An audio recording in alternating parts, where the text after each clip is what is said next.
Mungu ambaye ametufanya siku hii ya leo kukutana tena hapa Dar es Salaam kwenye maeneo yetu ya kiutumishi. Ndugu waandishi wa habari, nimeona kwa muda mrefu tumezunguka kwa pamoja kwenye baadhi ya maeneo tukiendelea na ziara, na nikasema ni muda mwafaka sasa angalau kutoa ama kueleza mwelekeo wa kiuongozi katika mkoa wetu ili kila mwana Dar es Salaam aweze kupata fursa ya kuweza kuelewa. Na jambo tu la haraka la kwanza ni kuhusu maendeleo kwa ujumla katika mkoa wetu wa Dar es Salaam. Ndugu waandishi wa habari, mimi kama mkuu wa mkoa pamoja na wenzangu tunakiri kuwa mkoa huu wa Dar es Salaam kwa sasa umepokea fedha nyingi sana za maendeleo na ambazo zinaendelea kutusaidia sana katika kuboresha miundombinu ya barabara, sekta afya, elimu pamoja na sekta zingine. Kama ambavyo juzi nilitoa taarifa kidogo mbele ya Mheshimiwa Rais kuhusiana na maendeleo ya majenzi yanayoendelea na hasa katika barabara, nimeona pia niwajulishe kwamba ujenzi unaendelea vizuri katika baadhi ya maeneo, hasa ujenzi wa daraja la Jangwani ambalo wote mnaliona, ambazo si chini ya bilioni 97 zimetolewa kwa ajili ya kuharakisha maendeleo ya mkoa wa Dar es Salaam na kuufungua zaidi. Lakini jambo jingine ni madaraja kama ya Kigogo, Mkwajuni, wote tumeyaona, bilioni 17 zimetolewa na bilioni 11 zimetolewa ili kuhakikisha kwamba madaraja yale sasa tunaondokana na masuala ya mafuriko ambayo kwa muda mrefu wananchi wamekuwa kiyapigia makelele. Na kama mnakumbuka vizuri, niliwahi kusema kwamba Dar es Salaam hatuna mafuriko. In fact, kitu ambacho nilidhamiria mimi kama mkuu wa mkoa kwa kushirikiana na Mheshimiwa Waziri wa Ujenzi ilikuwa ni moja kwa moja kuhakikisha kwamba proposal yetu inatiki moja kwa moja tunapoiwasilisha mbele ya Mheshimiwa Rais wa Jamhuri ya Muungano wa Tanzania. Ndugu zangu wanahabari, uongozi wetu sisi wakuu wa mikoa au hata mawaziri au na mtu mwingine yote lazima ulenge watu, na ukitaka sifa za muda mfupi basi unaweza kuwa na mambo madogo madogo ambayo watu wataishia kukusifia kwa muda mfupi, lakini ukitaka mambo yenye legacy lazima ujielekeze kwenye vitu ambavyo vinaishi, vitu ambavyo vinadumu na vitu ambavyo vitagusa wa Tanzania pasipo kujali itikadi zao za dini ama itikadi zao za vyama vya kisiasa.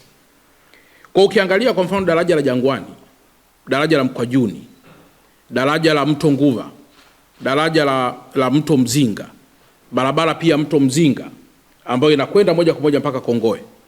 Ukija hili daraja la hapa chuo cha NDC, daraja lile la Kunduchi. Na kama mnakumbuka mwaka 2024 kuna bwana alijitokeza anasema nimeokota gari kwa sababu daraja lile lilisombwa kabisa na mvua. Sasa ukitaka vitu vyenye legacy, unapokutana na Mheshimiwa Rais, cha kwanza ni kumweleza Mheshimiwa Rais kwamba Watanzania wa Dar es Salaam wanahitaji miundombinu. Na tukishapata miundombinu maana yake ni kwamba ni rahisi kuita Dar es Salaam ni mkoa wa kibiashara ili mambo mengine yaweze kwenda. Lakini ukihitaji hizi cheap politics ambazo sijui umekaa mahali umenunulia mtu kitumbua sijui kitu gani, hiyo utaishia kupata sifa zinazodumu kwa muda masaa mawili, na mwishoni wa Tanzania watakuona wewe kama poyoyo ambaye hauna msaada katika kusaidia wa Tanzania. Kwa hiyo mimi kama mkuu wa mkoa wa Dar es Salaam nakiri tena kwamba namshukuru kwa dhati kabisa Mheshimiwa Rais, na namshukuru kwa sababu mambo haya yanaonekana na ninyi waandishi wa habari tumepita kwa pamoja ili kuhakikisha kwamba tunaendelea kutangaza, kuwaeleza na kufafanua kuhusu yale ambayo Mheshimiwa Rais wa Jamhuri ya Muungano wa Tanzania ameyafanya, ameyasimamia na kuhakikisha kwamba yanakuwa. Hii ni kuendelea pia na masuala ya ujenzi wa barabara za mwendokasi kama ambavyo umeona wana Dar es Salaam katika kila mahali wanalalamika kwamba barabara zimefukuliwa mno. Ni kweli kwamba zimefukuliwa mno kwa sababu we have no time. Muda tulionao ni sasa, na mnakumbuka kwamba Mheshimiwa Rais anapoahidi jambo anaahidi kila baada ya miaka 5 ni kitu gani kinakuwa kimefanyika. Kwa hiyo tuko on rush kwamba ndani ya miaka 5 basi kila kitu kiwe angalau kimefikia mahali pazuri. Jambo la pili, ndugu zangu waandishi wa habari, Kwa muda mrefu pia mmeona kuna makundi ambayo huwa yanaibuka yanasema tarehe 7 kuna maandamano, tarehe 2 tunafanya hivi, tarehe 3 tunafanya namna ile. Nimeona pia nitoe nafasi hii kuwaeleza kwamba hali ya usalama wa mkoa wa Dar es Salaam inaridhisha. Hali ya usalama wa mkoa wa Dar es Salaam inaridhisha. Hii haimaanishi kuwa sasa hakuna kibaka, hapana. Vibaka wa kudokoa, vibaka wa kuiba, vibaka wa kutishia wanakuwepo. Lakini nilipongeze tena jeshi la polisi kwamba limeendelea kuchukua hatua madhubuti ili kuhakikisha kwamba Watanzania wa Dar es Salaam wote wanabaki kuwa salama. Yapo baadhi ya maeneo machache wananchi wameendelea kujichukulia sheria mkononi. Kwa mfano kuweza kujeruhi, wakati fulani hata kuua kwa kutumia vitu vyenye ncha kali au hata silaha. Jeshi la polisi kanda maalum ya Dar es Salaam chini ya SACP Mlilo pamoja na kamati ya usalama kwa ujumla ya mkoa na zile za wilaya zote, kwa kushirikiana vyombo vyote vya usalama, tunaendelea kumonita hali ya kiusalama katika mkoa wetu ili uwekezaji ambao umekushafanywa uendelee kuwa na tija pasipo viashiria vyovyote vya uvunjifu wa amani. Sambamba na hili, yafuatayo ni maagizo kwa Watanzania wa Dar es Salaam wote. Wapo baadhi ya watu ambao wanamiliki silaha kisheria, lakini kwa bahati mbaya sana silaha zao hazijalipiwa kwa maana ya zile tozo za kisheria ambazo hulipiwa kila mwaka. Yani vibali, uhuishaji wa vibali vya umiliki wa silaha kila mwaka. Lakini wapo pia baadhi ya wanafamilia ambao wamiliki wa silaha hizo wamefariki, lakini kwa bahati mbaya sana hawajui silaha hizo ziende wapi. Mtu alikuwa anamiliki bastola, alikuwa anamiliki shotgun, sasa bahati mbaya mmiliki huyo amefariki. Sasa wanafamilia wanakuwa hawaelewi silaha hiyo waipeleke wapi. Sasa maelekezo ya kwanza ni kwamba yoyote ambaye anamiliki silaha kisheria, yoyote ambaye anamiliki silaha kisheria ahakikishe kuanzia sasa, tarehe ya leo mpaka kufikia tarehe 30 ya mwezi wa 8 anafika kwenye mamlaka maalum kuhakikiwa silaha yake na kuilipia vibali vyote ambavyo vinatakiwa kama mchakato wa kisheria wa kuhuisha umiliki wa silaha hiyo kisheria. Kwa wale wote ambao wanamiliki silaha kisheria na kwa bahati mbaya sana katika hali ya kujisahau au pengine kutokuwa na uelewa kuimiliki silaha hiyo bila kuilipia vibali vyake kwa mujibu wa taratibu na sheria, wafike kwenye mamlaka zinazohusika waweze kuanza haraka sana mara moja kuweza kulipia vibali hivyo, lakini zaidi pia kuweza kuhakikiwa umiliki wa silaha zao kabla operation maalum haijaanza kwa kila mmoja. Lakini jambo jingine, kwa wale ambao wamefiwa na wale waliokuwa wakimiliki silaha hizo, wahakikishe michakato ya urithi inapoendelea, silaha hizo zinawasilishwa kwa jeshi la polisi ama kwenye kituo chochote cha polisi kilicho karibu nao, ili waweze kupata maelezo mafupi kuhusu namna ya uhifadhi wa silaha hiyo mpaka pale michakato ya urithi itakapokamilika. Kwa wale ambao ndugu zao wamefariki, wameacha silaha na vibali maalum vya umiliki kwa hiari yao, basi wafanye haya ambayo nimeyatangaza. Wale ambao wanamiliki silaha kinyume cha sheria, mtu labda alikuwa ni kibaka, aliiba begi akidhani kuna hela, kujilichungulia begi kuna silaha, akaamua kwenda nayo nyumbani au kuitupa na vitu vingine vya namna hiyo. Wale wamiliki wote wanaomiliki silaha kinyume na sheria wahakikishe silaha hizo wanaziwasilisha wao wenyewe pasipo kutafutwa na mtu yoyote. Watakapotafutwa na mtu yoyote wakapatikana na silaha hizo kinyume na utaratibu, sheria kali zitakuwa chini yao. Kwa nitangaze tena rasmi kwamba kwa wale wote ambao wanamiliki silaha wasikilize tangazo hili. Ni muhimu kwa mkoa mkubwa kama wa Dar es Salaam vitu vyetu kufanya chini ya utaratibu wa sheria na kanuni. Hadi kufikia tarehe 30 ya mwezi wa 8, wale wanaopaswa kuhakiki, wale wanaopaswa kurudisha silaha hizo, wale wanaopaswa pia kusalenda kwamba nilikuwa na silaha katika njia ambazo si halali, ninairudisha. Hata ukitaka nenda kaitupe mahali, jeshi la polisi litaiokota, litaiweka silaha hiyo, huku masuala mengine ya kisheria yakiendelea. Jambo la tatu, ndugu zangu waandishi wa habari, mmeona pia kwamba Mheshimiwa Rais anazungumzia masuala mengi yakiwemo upangiliaji wa miji yetu. Siku chache zilizopita tulikuwa pamoja pia tukifanya kazi maalum ya kusikiliza maoni ya Watanzania wa Dar es Salaam na hasa malalamiko kuhusu foleni zilizozidi katika kila barabara. Foleni hizi tumeona kwamba zinasababishwa na vitu vingi. Lakini moja ya jambo ambalo pia linasababisha foleni sio kuwepo kwa malori mengi. Hapana. Hilo inawezekana ikawa ni sababu, lakini uholela wa parking za malori unasababisha pia foleni. Unaweza kuwa na malori mengi yaliyo kwenye utaratibu, no problem. Lakini ukiwa na malori mengi ambayo parking zake ziko kiholela, hiyo ni problem. Kwa tuna problem ya kwanza kubwa ya kila mahali ukipita lori na park. Kwa mfano, sasa hivi na watuma mnaweza mkwenda barabara ya ile ni Mandela Road ambao huwa wanaita hii barabara inayokwenda Baraza la Maaskofu. Kutoka kwenye ile daraja la flyover kwenda mpaka kipande cha Baraza la Maaskofu, mtakuta kuna malori ambayo yamepaki pale. Kama yamepaki kwa muda mfupi, basi ni miezi miwili, kwa sababu mpaka nyasi zinaota kwenye matairi. Manake hiyo ni kigezo kwamba mtu alishalipaki hapo akijua Dar es Salaam ni mji wa kila moja kujifanyia anachokitaka, na akaondoka. Hata kama gari likosa betri akaliacha hapo, hatujui huyo mtu yupo hai au alikufa, ni Mtanzania au sio Mtanzania. Sasa uholela pia wa parking za malori unapelekea foleni ambazo hazina maana. Na kwa mantiki hiyo, barabara ya Mandela Road, barabara Kilwa Road au wengine mnaita barabara Nyerere Road, barabara hizi zote tarehe 17 mwezi wa 8 ya mwaka 2026 tutaendelea na operesheni maalum.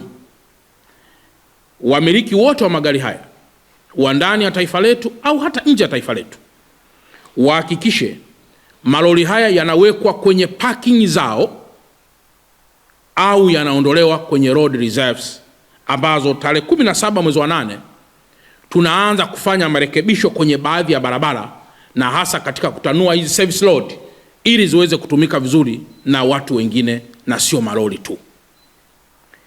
Kwa hiyo tarehe 17 mwezi wa 8, kwa yule ambaye ataendelea kuwa na lori lililopaki hapo atachukuliwa sheria, ikiwa ni pamoja na gari lake kupelekwa kwenye parking maalum na kuja kulipa fidia maalum. Tarehe 17 ya mwezi wa 8. Yoyote mwenye anayesikia asikie. Utaratibu, ndugu zangu waandishi wa habari, uko namna hii kwamba unaponunua lori lako hakikisha una parking yake. Leo kuna sheria maalum inayosema ili uwe na ICD au uwe na zile empty containers depots, lazima uwe na si chini ya square meter 1040, ambazo kwa lugha nyepesi ni kama eka 9 mpaka eka 10 ambazo unapaswa kuwa nazo. Sasa kiutaratibu ni kwamba je, eka hizi ni kwa ajili ya kitu gani? Tunaashumu kwamba kama ni eka 8, basi angalau eka 3 zitumike kwa ajili ya parking ya magari yako. Kupaki magari kwenye road reserves huko nje na kuyazagasha magari namna hiyo, manake ni kwamba ni kuutumia mji na fursa zake vibaya na sio kisheria. Napenda uwekezaji, lakini nauchukia uwekezaji usiofuata sheria. Na upenda uwekezaji, lakini nauchukia uwekezaji ambao unakwenda kinyume na sheria. Pamoja na jambo hili, bado tunaendelea na mazungumzo na wenzetu wa bandari wa TPA, mamlaka bandari, kuhusu je, tunaweza tukaanza kuyablock magari yote yaanze kuingia katikati ya mji usiku tu kwa ajili ya kwenda kupakia mizigo? Kwa sababu ukiblock magari leo kwamba yasifanye kazi asubuhi, lazima uwe na mawasiliano na moja kwa moja kuhusu kule anako kwenda. Je, bandari imejiweka sawa kwa namna gani ili kuweza kufanya kazi kwa usiku na sio kwa asubuhi? Sasa hili linahitaji mjadala mpana ambao bado tunaendelea nalo, ili tuweze pia kuangalia uingizaji wa magari katikati ya mji kwa wito maalum, kwamba wanapaki Mlandizi, wanapaki sehemu nyingine zote huko upande wa Pwani, halafu wanaitwa kwa wito maalum magari yaingie moja kwa moja upande wa bandarini ili kwenda kuchukua mizigo. Hii pia itasaidia baadhi ya Watanzania, au itasaidia kwa Watanzania wengi kuto kuendea tena malalamiko yanayohusiana na masuala ya foleni nyingi ambazo zimezidi kipimo. Jambo la 4. Ndugu waandishi wa habari, leo tuna stendi kubwa sana pale wilaya ya Ubungo, eneo la Mbezi. Stendi yetu ile imejengwa kwa zaidi ya bilioni 54. Ni stendi ambayo ni bora na pengine kuliko stendi yoyote Tanzania. Ina uwezo wa kuchukua magari mengi kwa pamoja, lakini kwa bahati mbaya sana mabasi mengi hayako pale, yamekuja kuzagaa upande wa Shekilango na hii barabara ambayo inakuja mpaka Magomeni.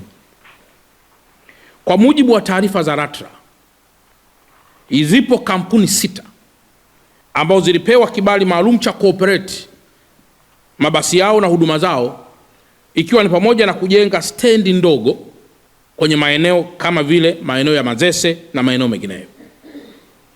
Kampuni hizi 6 zinaendelea na kazi yao, lakini kwa wengine wote hawana vibali ambavyo vinawataka cooperate stendi hizo nje na stendi ya Magufuli. Wito wangu, kuanzia tarehe ya leo, tarehe 11 ya mwezi wa 7 ya mwezi wa 8 2026 mpaka kufikia tarehe 17, yani siku ya Jumatatu, wale wote ambao hawana vibali vya cooperate stendi zao katikati ya miji warudishe mabasi yao Ubungo.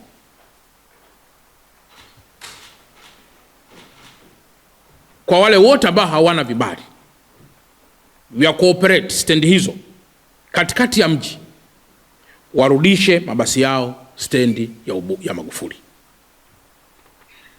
Mnaweza mkaniuliza swali, sasa itakuwaje? Ukipanda ndege hapa shirika la Tanzania ATCL, na ukapanda pia ndege za Precision, au ukapanda shirika jingine lote lile, unaelekea Kilimanjaro au unaelekea Arusha, ukitua uwanja wa KIA kuna shato ambayo inakushato kwenda Moshi au inakushato kwenda Arusha. Lakini ndege haiendi Arusha, kwa maana haitui katikati ya Arusha ama haiendi kutua katikati ya Moshi. Kwa lugha nyepesi, mabasi haya yote makubwa yanapaswa kuwa na shato, kwa maana mabasi madogo madogo ambayo yatawachukua abiria wao kutoka stendi ya Magufuli kuwaingiza katikati ya mji kwenye stendi zao, kama sehemu ya huduma bora wanayoitarajia kuitoa kwa watu wao. Kitendo cha kuanza kuyaingiza mabasi katikati ya mji, maana yake moja ni kusababisha foleni, jambo la kwanza. Lakini jambo la pili ni kunyang'anya fursa za bodaboda, za bajaji, za daladala, za mwendo kasi na kadhalika. Na leo hii bahati nzuri tumeiconnect mwendo kasi na stendi ya Magufuli. Kwa hiyo ili kuto kuleta conflict of interest katika kupakia abiria, basi kubwa ni muhimu likaleta abiria kutoka mikoani likaishia pale stendi ya Magufuli, na mabasi madogo madogo yanayobeba abiria kwa kufanya biashara zao za kubeba abiria, whether ni gari ya mwendo kasi ama ni basi la kawaida ama ni bajaji ama ni pikipiki na vitu vingine, waweze pia kupata wateja wanaoshuka kwenye mabasi hayo. Kwa kumchukua abiria na basi moja kwa moja kumleta katikati ya mji ni kumdhoofisha mfanyabiashara wa biashara za ubebaji wa abiria kwenye hiyo logistics and transportation chain ambayo tunaizungumzia.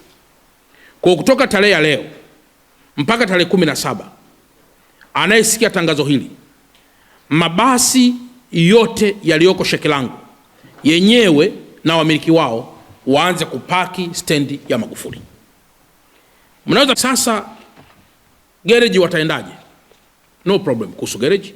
Gereji waende vizuri, lakini kamwe magari yao yasiwe kwenye uso wa barabara kuu. Na mnakumbuka kwamba kuna issue za magereji hapa yataendelea muda pia sio mrefu, ili pia tuweze kufikia hitimisho hilo. Na hizi kampuni 6 sitaki kuzitaja kwa majina, lakini kuanzia Jumatatu kwenda mbele nitazitaja tena kwa majina kwa zile ambazo 6. Lakini na hizo 6 vibali vitakapokuwa vimekwisha, LATRA ni marufuku kuuisha vibali hivyo, ili magari yote yaanzie stendi ya Magufuli kuja moja kwa moja upande wa pili. Pamoja na haya, Mheshimiwa Rais pia ametoa fedha za kuanza kujenga kwa stendi upande wa Temeke, kwa maana kwa accommodate mabasi ambayo yanatoka Kilwa, mabasi ambayo yanatoka upande wa Mtwara, Lindi, na ambayo pia yanaelekea upande mwingine wa nchi yetu. Lakini pia kwa sasa tunaangalia uwezekano pia kuwa na stendi upande wa Bunju kwa ajili pia kwa accommodate mabasi ambayo yanatoka upande mwingine. Lakini stendi hizo zitakuwa sio sawa na stendi ya Magufuli, ili pia uwekezaji mkubwa ambao umefanywa uweze pia kuwa na return. Tunafanya hivi kwa ajili ya kutoa huduma, lakini tunafanya hivi ili pia kuonesha return, kwamba lazima hizi stendi zetu kwa kuwa ni investment, basi pia kuwe kuna return. Vinginevyo stendi zetu zitabadilika kuwa ni white elephant project au ghost, ambazo mwisho wa siku itakuwa ni kazi ngumu kuweza kufikia pale ambapo tumefikia.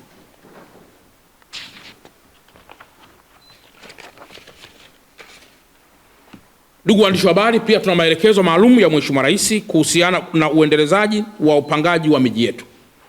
Na juzi wakati anafungua mwendokasi, barabara mwendokasi na operations pia mwendokasi, alizungumzia pia kuhusiana na uendelezaji wa miji yetu. Naomba pia nitoe taarifa kwamba mji wetu kwa sasa kwa kweli unahitaji kupangwa upya. Mkipita kila mahali sewage system haijakaa vizuri, lakini mkipita kila mahali unakuta ni giza, hakuna kamera, hakuna taa. Lakini pia mkipita mahali mnakuta wakati wa mvua wananchi wasio na akili timamu wanafungulia vinyesi kutoka kwenye majengo yao, vinakwenda kuunganishwa kwenye storm water system, kwa maana ya mifumo ya maji ya mvua. Sasa huu ni ujinga mkubwa sana ambao haupaswi kufumbiwa macho, na wanafanya sana tabia hii Upanga, Kariakoo na baadhi ya maeneo, kufungulia haya maji machafu ya vinyesi kutoka kwenye majengo yao ili aweze kutiririka kwenye storm water system au kutiririka kwenye mifumo mingine. Kwa hiyo ukipita wakati wa mvua ni harufu kubwa sana. Sasa mji wetu huu unatakiwa pia kupangwa upya, na ndio maana leo mnakuta kila tukiamka baa inaota hapa, kanisa linaota hapa, sijui nini kinaota hapa, stendi inaota hapa. Manake ni kwamba tuwezi kuendesha mji katika hali hiyo kubwa ya holela. Kwa kushirikiana na Wizara ya Ardhi na kwa kushirikiana na Mheshimiwa Waziri Akwilapo ambaye ni waziri wa ardhi kwa sasa, mkoa wetu unaunga mkono juhudi za moja kwa moja za kuhakikisha mji wetu unapangwa upya kwa kushirikiana na serikali na mkono wa private sector. Tumeona jitihada hizi upande wa Sinza na tumeona pia maeneo mengineyo. Sasa katika jambo hili sisi wananchi wa mkoa wa Dar es Salaam na hasa viongozi sisi tutaunda timu maalum ya kutupa ushauri, consultants, wataalamu kutoka chuo cha ardhi, wataalamu kutoka chuo kikuu cha Dar es Salaam, wataalamu kutoka kwenye taasisi za kimataifa, ili pia waendelee kutushauri kuhusu upangaji wa miji yetu, ambao upangiliaji huo utakuwa na akisi dira ya maendeleo ya mwaka 2050. Sasa observation yetu ni kwamba kwa sasa kila mtu anatamani kujenga, lakini pia kumeibuka na majenzi holela ambayo yanakwenda kinyume na sheria na kanuni. Tumeona kuyapo baadhi ya maeneo wananchi wanajenga bila vibali, na sio kwamba vibali hamna, vibali vipo. Lakini yapo baadhi ya maeneo wananchi wamepewa kibali cha kujenga gorofa 10, anajenga gorofa 15. Yapo baadhi ya maeneo pia kiwango cha ujenzi kinaweza kikakadiriwa kuwa kiko chini ya kiwango. Lakini kile unayemuuliza kwa sasa anayejenga majenzi haya kwa haraka anasema tunakimbizana na Afcon. Sasa ndugu zangu waandishi wa habari, mnakumbuka yaliyotukuta jengo la Kariakoo mwaka juzi kama sikosei, jengo ambalo lilipoteza maisha ya wenzetu. Sasa ikija kutokea jengo ambalo limejengwa chini ya kiwango, ikawa ni hoteli, ni lodge au ni kitu kinginecho, ikatokea wageni waliokuja kuangalia burudani ya mpira mwaka 2027 wamelala kwenye lodge ama hoteli hiyo ama Airbnb hiyo, halafu ikaporomoka na ikaonekana sasa imedhuru ama kuua wageni, sijui sura ya Watanzania chini ya Mheshimiwa Rais tutaiweka wapi? Kwa hiyo pamoja na uwepo wa AFCON, lakini hauondoi sheria ya kujenga chini ya utaratibu na chini ya viwango. Kwa mantiki hiyo, operation maalum inaendelea kusimamisha, kutoa onyo na kuchukua hatua kali dhidi ya wale wote ambao wamekiuka vibali vya majenzi. Lakini toe wito pia kwa watu wa ERB, kwa watu wa CRB na watu wa AQRB. Hapa tunazungumzia bodi ya quantity surveyors, tunazungumzia bodi ya engineers na tunazungumzia bodi ya contractors. Hawa wote wanao wajibu wa kusaidia uongozi wa mkoa katika majenzi ambayo yanaendelea na kujithibitishia kuwa jengo hili ni bora au sio bora. CRB ni Contractors Registration Board, wanawasimamia makandarasi wote nchini.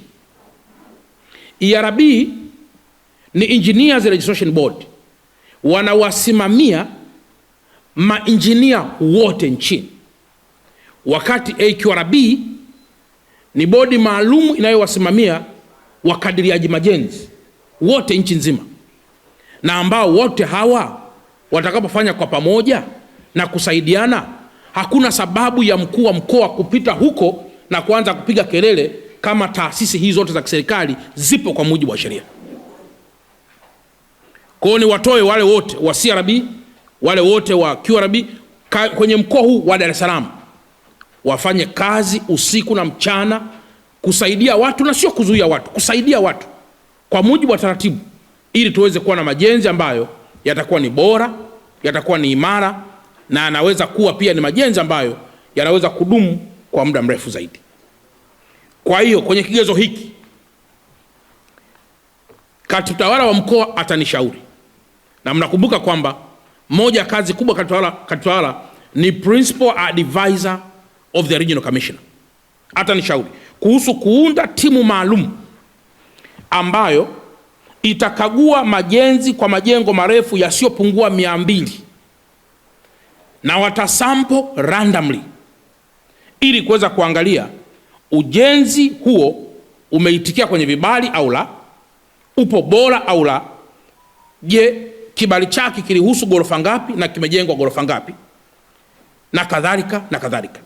Kwa mantiki hiyo, tutakuwa na timu sasa maalum kutoka chuo cha ardhi, kutoka chuo cha DIT, kutoka chuo kikuu cha Dar es Salaam College ya Engineering, pamoja na wataalamu wengine, pamoja na wataalamu wa TAKUKURU na kutoka vyombo vingine vyote vya serikali, kupita kwenye baadhi ya majengo na kusample randomly na kuweza kuangalia kama majenzi hayo yako chini ya vibali, yana ubora ama yana ubora, na nini kifanyike kwa haraka kabla tujaribu mji wetu.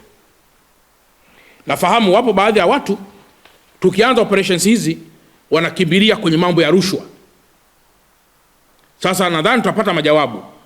Kati ya mimi mkuu wa mkoa niliyesimamisha ujenzi na wewe ambaye umekiuka ujenzi wa kibali, kati ya mimi na wewe nani mla rushwa?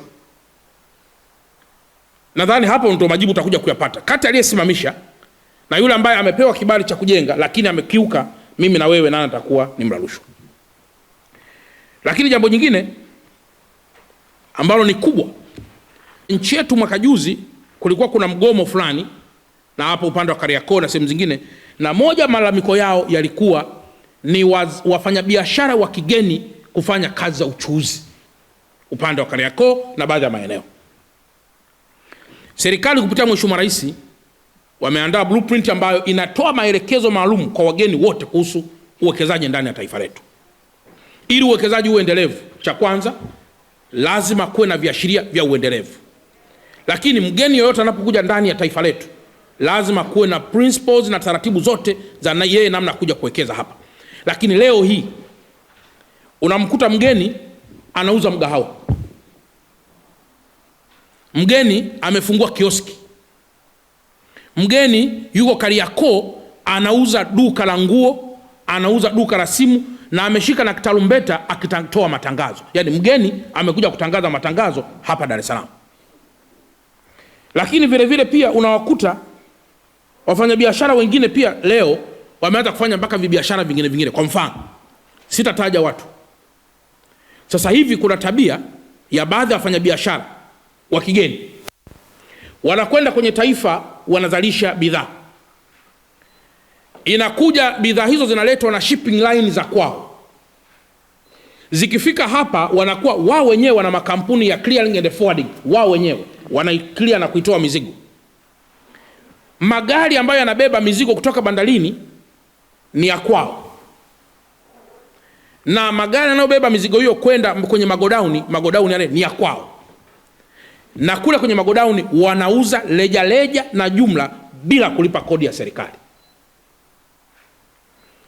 Natangaza pia kwamba kutakuwa na operation maalum. I wish like ningekuwa najua Kichina, Kireno, Kiajemi, nizungumze kwa hizi lugha ili wafanyabiashara wachuuzi kutoka kwenye mataifa mbalimbali duniani waelewe kwamba Watanzania wanapaswa kubaki na fursa gani na wageni wabaki na fursa gani.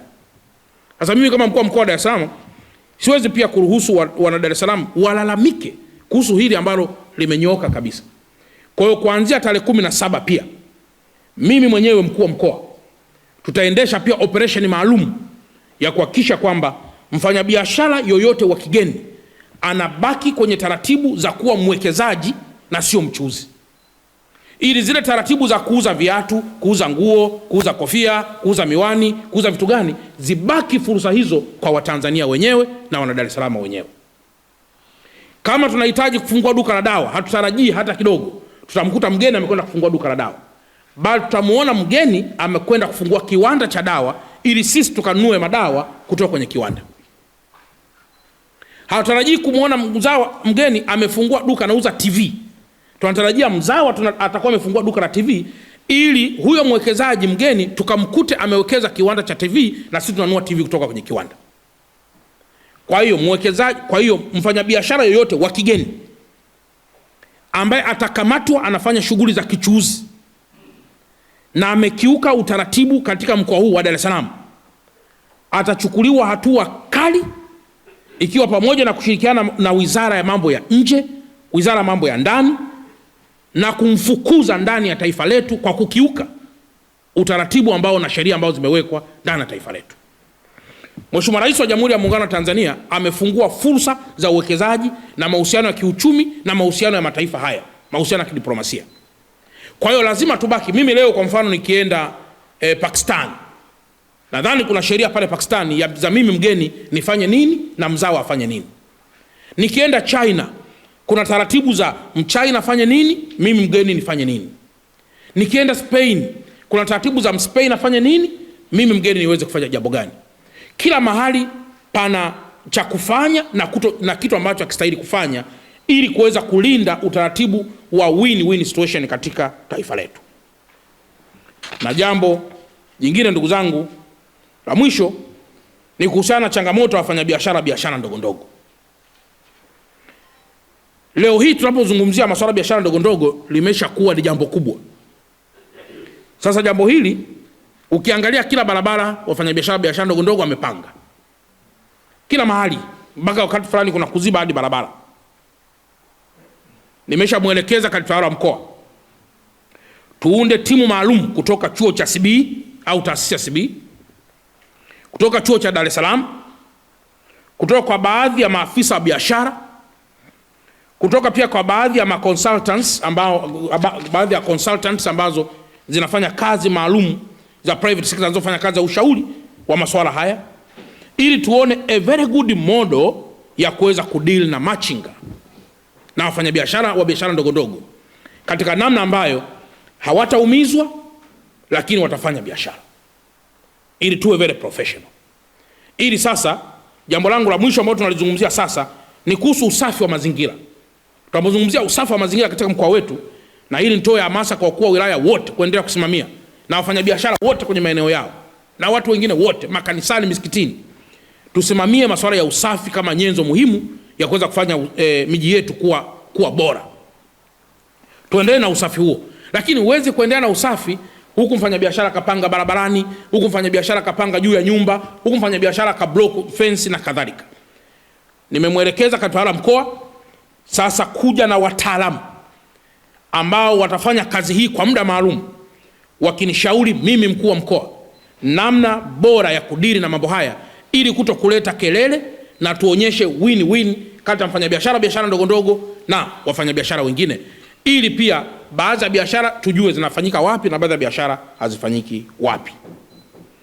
Mwisho kabisa, ndugu zangu, niendelee kuwashukuru sana, na tumeona pia jitihada za Mheshimiwa Rais akiendelea na mchakato wa maridhiano katika taifa letu. Mheshimiwa Rais akiendelea na mchakato wa maridhiano katika taifa letu. Niwaombe waandishi wa habari mkawe mabalozi wazuri wa michakato hii ya maridhiano katika taifa letu. Kama kuna mahali popote panahitaji sisi kuridhiana, tufanye kazi ya kuridhiana, tusiendeleze ugomvi ambao utarudisha nyuma maendeleo ya taifa letu. Hakuna taifa ambalo watu wasigani. Kusigana ni kawaida, lakini msije mkasigana mkapitiliza, mkaibomoa na kuivunja nchi yenu wenyewe. Hatuna taifa jingine lolote zaidi ya taifa la Tanzania. Tulilee, tulihudumie, tulitangaze kwamba ni taifa bora linaloweza pia mtu yote kuweza kuishi. Tumuunge mkono Mheshimiwa Rais kwa mchakato huu. Asitokee mtu kusema mimi sitaki kuridhiana, mimi niko hivi na hivi. Tuende kwa pamoja kwa lile ambalo unadhani unaweza kuwa na maoni. Nchi yetu iko huru, utasikilizwa, ili tuweze kwenda kwa pamoja. Vijana wenzangu wa mkoa wa Dar es Salaam, juzi kwenye moja speech yangu nilisema the early birds catches worms, kwamba ningezungumza kwa Kihehe ningeweza kusema Ilongwe ya Enyulweru. Ningezungumza kwa Kiswahili ningesema kwamba ndege wa alfajiri sana huweza kuzipata fursa, kwa maana ya mtu akienda asubuhi sana anaweza kupata fursa. Asubuhi sana maana yake nini? Ni kwamba Dar es Salaam fursa zipo, tuzichangamkie kuliko pengine hata mkoa mwingine wote. Tuache mabishano madogo madogo ili kuweza kwenda sambamba na mji wetu. Baada ya kusema haya, ndugu zanguni, mimi niendelee tena kuwatia moyo ndugu zangu waandishi wa habari, lakini kuwapongeza zaidi kwamba tuendelee na kazi. Kazi hii sio ya Dr. Samia peke yake. Kazi hii sio ya Dr. Nchimbi, kazi hii sio ya Dr. Mwigulu, kazi hii sio ya bunge, kazi hii ni ya Watanzania wote.